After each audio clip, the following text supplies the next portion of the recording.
ये बातें मैं कहता रहा हूँ और इनमें से ये मान नहीं रहे थे, लेकिन हबीब जान ने उन तमाम बातों की तस्दीक की है कि कराची में होने वाले पीटीआई के जलसे अमन कमेटी की वजह से कामयाब हुए और उसमें उनके लोग शरीक होते रहे।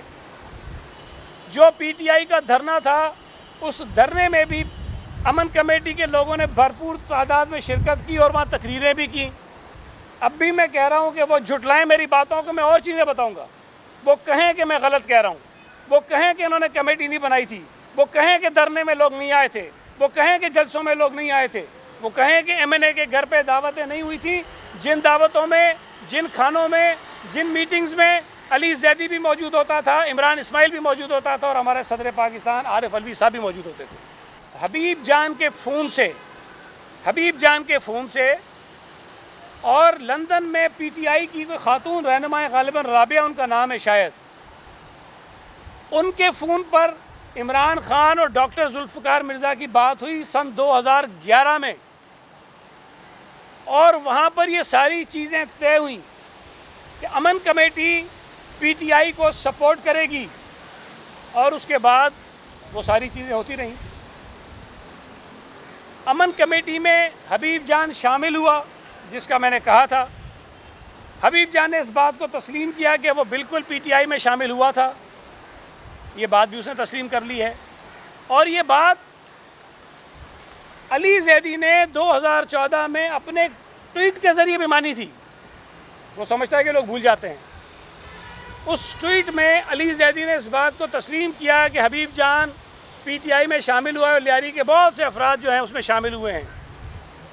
उसी ट्वीट पर जब किसी एक शख्स ने नीचे कमेंट्स में लिखा कि भाई ये तो कातिल हैं, तो नीचे अली जैदी साहब कमेंट्स में लिखते हैं कि इनके ख़िलाफ़ जितने मुकदमात हैं वो पॉलिटिकली मोटिवेटेड हैं, और मैंने ये सारी बातें चेक कर ली हैं। 2014 में ये जो महाचवल साहब हैं, उन्होंने तस्दीक की पहले इस बात की कि अमन कमेटी के ख़िलाफ़ जो मुकदमात हैं वो पॉलिटिकली मोटिवेटेड हैं, और आज 2020 में बैठकर वो साहब जीआईटी निकालते हैं जो उनको घर पे कोई दे गया है। उस जीआईटी को ये सच मानते हुए पीपल्स पार्टी की क़यादत के ऊपर इल्ज़ामात लगा देते हैं। चलो ठीक है भाई, आपने लगा दिए।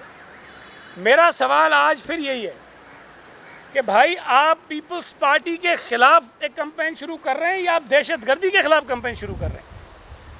वो कहेंगे दहशतगर्दी के ख़िलाफ़ कर रहा हूँ। तो दहशतगर्दी के ख़िलाफ़ जब आप कर रहे हैं तो आपकी ज़बान पे ताले क्यों पड़ जाते हैं? आप क्यों जिक्र नहीं करते हैं बल्दिया टाउन फैक्ट्री की जीआईटी का जिक्र आप क्यों नहीं करते हैं? उसमें तो कोई अगर मगर नहीं है, कोई दूसरी रिपोर्ट नहीं है। एक रिपोर्ट है जिसमें वाज़ेह तौर पर बताया गया कि किस सियासी जमात ने किस तरह से ये सारी चीज़ें की हैं, और वो आपके इत्तेहादी हैं।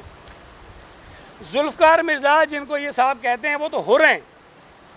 उस हुर ने 2015 में अपने एक टीवी इंटरव्यू में जब उससे पूछा गया कि भाई ये जो सारी चीज़ें आपने की थी जब आप वज़ीर दाखिला थे, आपने किसी के कहने पे की थी? वो साहब फरमाते हैं मैंने किसी के कहने पे नहीं की थी, मैंने सारी चीज़ें खुद की थी।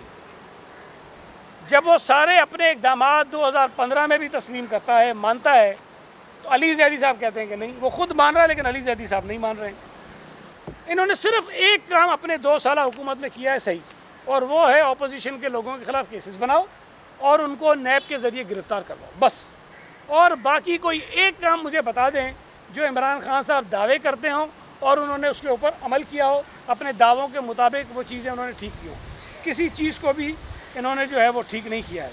तो के इलेक्ट्रिक का जो इन्होंने, खैर अब फर्नेस ऑयल और गैस दे रहे हैं, लेकिन कराची के लोगों के साथ पिछले 1-1.5 महीने में जो ज़्यादती हुई है उसकी ज़िम्मेदार भी ये पीटीआई की हुकूमत है, और जो कीमतें बढ़ाई हैं बिजली की उसको भी फौरी तौर पर ये वापस लें।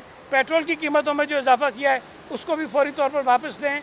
चीनी की कीमतें जो 85 रुपये तक पहुँच गई हैं उसको ये दोबारा 50 रुपये तक लेकर आएँ। अरबों रुपए पाकिस्तानी कौम की जेबों से निकले हैं उसको ये निकालें, और पीआईए पर भी जो उन्होंने ज़्यादतियाँ की हैं, जो तबाह किया है पीआईए को, उस पर पूरी कौम से ये माफ़ी मांगे।